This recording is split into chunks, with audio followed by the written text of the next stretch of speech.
എല്ലാവർക്കും സ്നേഹവന്ദനം. പുസ്തക പരിചയം എന്ന ഈ കർത്തവ്യത്തിൽ ഞാൻ പരിചയപ്പെടുത്തുന്നത് ഉൾക്കാഴ്ചയുടെ ശില്പി എന്ന പുസ്തകമാണ്. ബാല്യം, യൗവനം, കൗമാരം, വാർദ്ധക്യം. മനുഷ്യജീവിതത്തിൻ്റെ 4 അവസ്ഥകളാണിവ.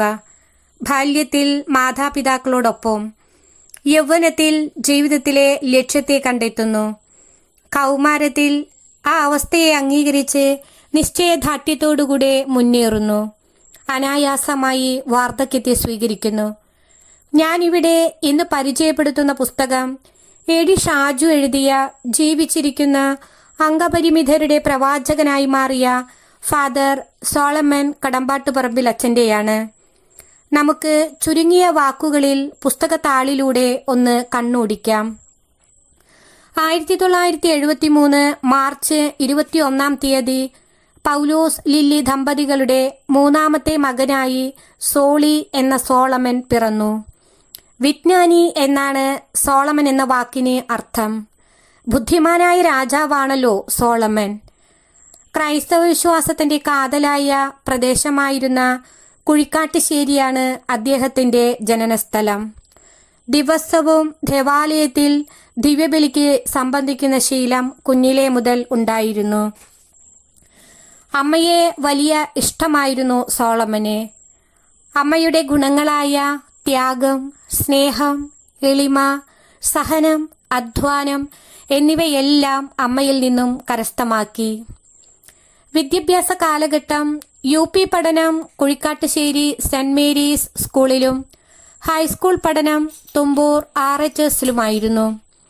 പ്രീ ഡിഗ്രി പഠനത്തിനു ശേഷം വൈദിക വൃത്തിയിലേക്ക് തിരിയുവാൻ തീരുമാനിച്ചു.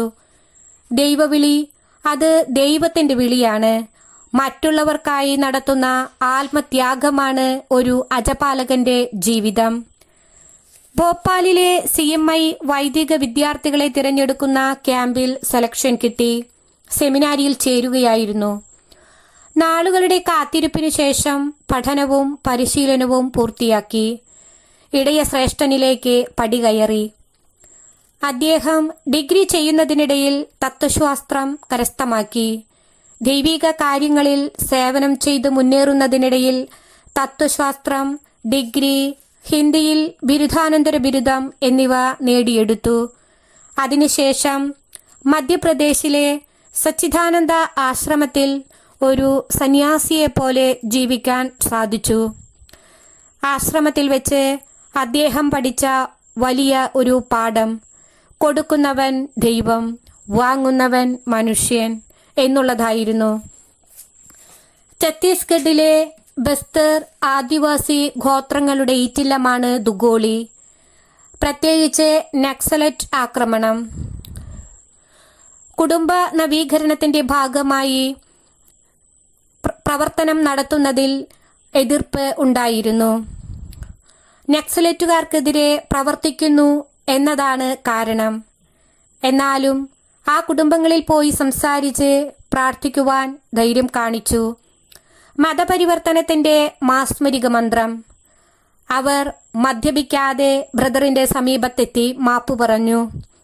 ദൈവശാസ്ത്ര പഠനത്തിന്റെ ഭാഗമായി ഛത്തീസ്ഗഡിലെ ബസ്തറിൽ ആണ് പിന്നീട് താമസിക്കേണ്ടി വന്നത്.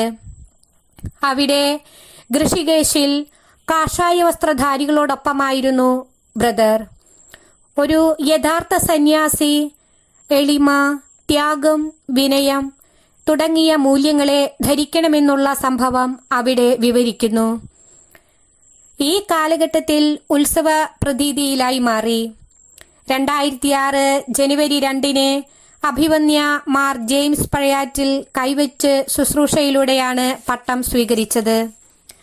ആ തിരുപ്പട്ടവേളയിൽ അദ്ദേഹത്തിന്റെ പിതാവ് ഇപ്രകാരം പറഞ്ഞു: പൗലോസിന്റെ മകൻ എന്നാണ് അറിയപ്പെട്ടിരുന്നത്. ഇനി മുതൽ ഫാദർ സോളമന്റെ പിതാവ്, ജ്യേഷ്ഠൻ, അമ്മ എന്നാണ് ഞങ്ങൾ അറിയപ്പെടുക. വീടിന്റെ നാഥൻ അച്ഛനാണ്. 3 മാസത്തോളം ജനിച്ചു വളർന്ന നാട്ടിൽ സേവനം ചെയ്യാൻ സാധിച്ചു.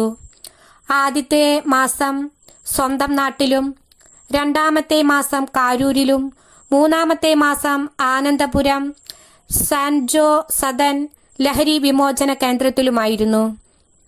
ആയിടയ്ക്ക് പിതാവിനെ ദൈവസന്നിധിയിലേക്ക് ചേർക്കപ്പെട്ടു.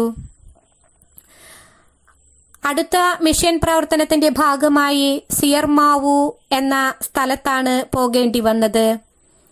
സേവനത്തിന്റെ വഴിയിലേക്കിറങ്ങി. അദ്ദേഹം വനിതാക്ഷേമ പ്രവർത്തനത്തിനായി മഹിളാ സമാജം, ജോലിക്ക് പോകുന്ന അമ്മമാരുടെ കുഞ്ഞുങ്ങളെ സംരക്ഷിക്കുവാൻ ക്രഷ്, ധാന്യങ്ങൾ സൂക്ഷിക്കുന്നതിനായി ഗോഡൌൺ എന്നിങ്ങനെയുള്ള കാരുണ്യ പ്രവർത്തനത്തിന്റെ 4 വർഷങ്ങൾ പിന്നിട്ടു. പലതവണ മലേറിയ എന്ന മാരക രോഗവും ഫാദർ സോളമനെ കീഴ്പ്പെടുത്താൻ തുടങ്ങി. ജീവിതശൈലിയിൽ ക്ഷീണിതനായി. കണ്ണിന്റെ കാഴ്ച മങ്ങി തുടങ്ങി. അധികാരികളോട് ഇത് പറഞ്ഞപ്പോൾ മിഷൻ പ്രവർത്തനം അവസാനിപ്പിച്ച് തിരിച്ചു വരാൻ ആവശ്യപ്പെട്ടു. അങ്ങനെ 50% കാഴ്ച മങ്ങി. എന്നാലും MA സൈക്കോളജി പഠിക്കാൻ ചേർന്നു. സുഹൃത്തുക്കളുടെ സഹായത്തോടെ പാതിയടഞ്ഞ കാഴ്ച കൊണ്ട് MA സ്വന്തമാക്കി. അങ്ങനെയിരിക്കെ മധ്യപ്രദേശിലെ നരസിംഹപൂർ കത്തോലിക്ക സ്കൂളിൽ മാനേജർ, ഇടവക വികാരി, സുപ്പീരിയർ എന്ന ദൗത്യം ഏറ്റെടുത്ത് പ്രവർത്തനം ആരംഭിച്ചു. കാഴ്ചയില്ലാത്തതിനാൽ പ്രവർത്തനങ്ങളിൽ ക്ഷീണം കണ്ടു തുടങ്ങി. ജീവിതത്തിന്റെ അവസാന അധ്യായമായി കാഴ്ചശക്തി വീണ്ടും കുറഞ്ഞു. അന്ധനായവൻ എന്ന സർട്ടിഫിക്കറ്റോടെ തന്റെ സ്ഥാപനത്തിൽ തിരിച്ചെത്തുകയായിരുന്നു. 35 വർഷം കാഴ്ചയ്ക്ക് ഒരു തകരാറുമില്ലാതെ ജീവിച്ചു. വിവിധ സ്ഥലങ്ങളിൽ സേവനമനുഷ്ഠിച്ചു. കണ്ണ് വിളക്കാണ്, മറ്റുള്ളവർക്ക് നന്മ പകരുന്ന വെളിച്ചം. പാർശ്വവൽക്കരിക്കപ്പെടുന്ന സമൂഹത്തിലേക്ക് ഒരാൾ കൂടി നടന്നെടുക്കുകയായിരുന്നു. അങ്ങനെയിരിക്കെ CMI ദേവമാതാ പ്രവിശ്യയുടെ അധിപൻ ഫാദർ വാൾട്ടൺ തേലേപ്പിള്ളിയുടെ നിർദ്ദേശപ്രകാരം അമല സ്പിരിച്വൽ ആനിമേറ്ററായി സേവനം അനുഷ്ഠിക്കേണ്ടി വന്നു. ഫാദർ ഡേവിസ് കസിയാന്റെ കയ്യിൽ പിടിച്ച് അമലയിലെ മുഴുവൻ വഴികളും സഞ്ചരിച്ചു. സ്വയം നടക്കാനുള്ള പരിശീലനം അങ്ങനെ പൂർത്തിയാക്കി. ഒറ്റയ്ക്ക് നടക്കുവാൻ തുടങ്ങിയപ്പോൾ അമല പാലിയേറ്റീവ് കെയർ വാർഡിലേക്ക്, ക്യാൻസർ എന്ന മഹാരോഗങ്ങൾ കൊണ്ട് വലയുന്നവരിലേക്ക് തൻ്റെ സേവനം തുടങ്ങിവെച്ചു. ട്യൂമർ തലയിൽ ബാധിച്ച് അലയമുറയിട്ട് കരയുന്നവരെയും മരുന്ന് കഴിച്ച് മരവിച്ച് കിടക്കുന്ന രൂപങ്ങളെയും കണ്ട് ഓരോ ദിവസവും തള്ളി നീക്കി. അമല ആസ്പത്രിയിൽ രോഗികളുടെ ആത്മീയ കാര്യങ്ങളിൽ ദൈവദൂതനായി ഫാദർ സോളമൻ നിയമിതനായി. രോഗീലേപനം, ദിവ്യബലി, കുംഭസാരം, രോഗീ സന്ദർശനം എന്നീ സേവന മേഖലയിലൂടെ സ്പിരിച്വൽ ആനിമേറ്റർ എന്ന ഔദ്യോഗിക പദവി നടത്തിപ്പോന്നു. ഒല്ലൂരിലെ പുനർജീവൻ ട്രസ്റ്റിന്റെ ആരംഭ പ്രവർത്തകരായിരുന്ന ഷിബു, ലിജോ എന്നീ സുഹൃത്തുക്കളുമായി അദ്ദേഹത്തിന് വലിയ ഒരു കൂട്ടുകെട്ട് ഉണ്ടായിരുന്നു.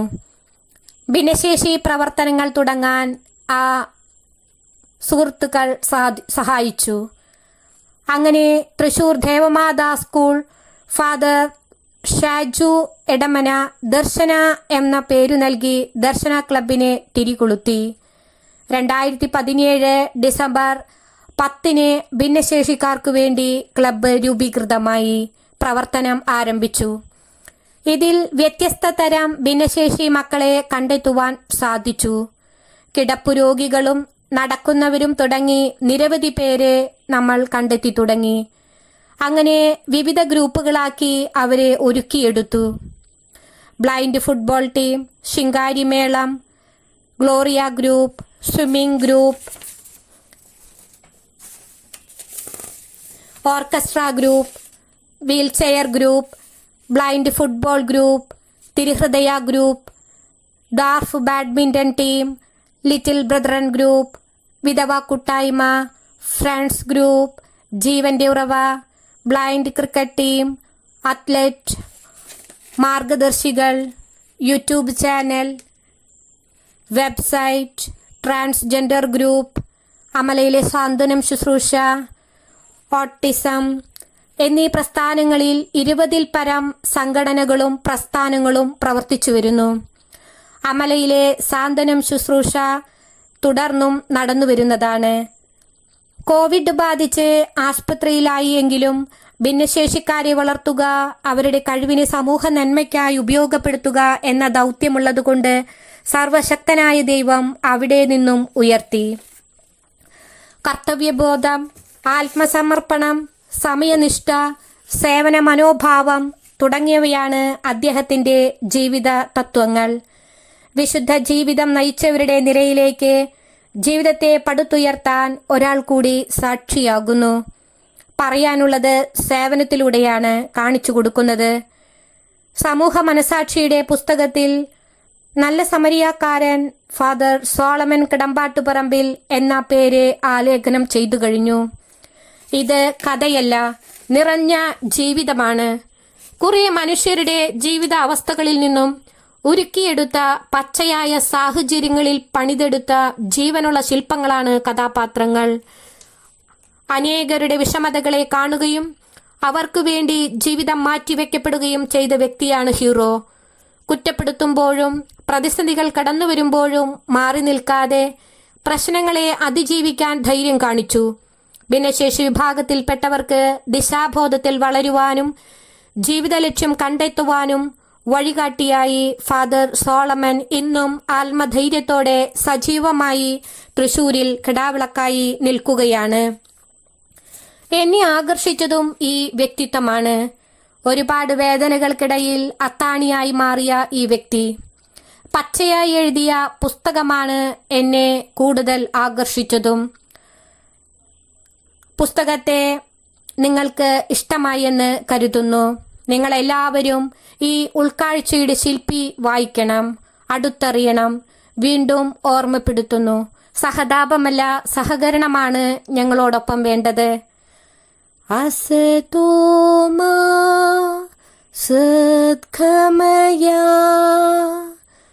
തമസോ മാ ജ്യോതിർഗമയ മൃത്യോർമാ അമൃതം ഗമയ. ഓം ശാന്തി ശാന്തി ശാന്തി. ഈ പ്രോഗ്രാം നിങ്ങൾക്ക് ഇഷ്ടമായാൽ വീഡിയോ ലൈക്ക് ചെയ്യൂ, ഷെയർ ചെയ്യൂ, ചാനൽ സബ്സ്ക്രൈബ് ചെയ്യൂ. ഞങ്ങളുടെ ഏറ്റവും പുതിയ വീഡിയോ നിങ്ങൾക്ക് നോട്ടിഫിക്കേഷനായി ലഭ്യമാകുവാൻ തൊട്ടടുത്തുള്ള ബെൽ ബട്ടൺ കൂടി എനേബിൾ ചെയ്യൂ. Thank you for watching.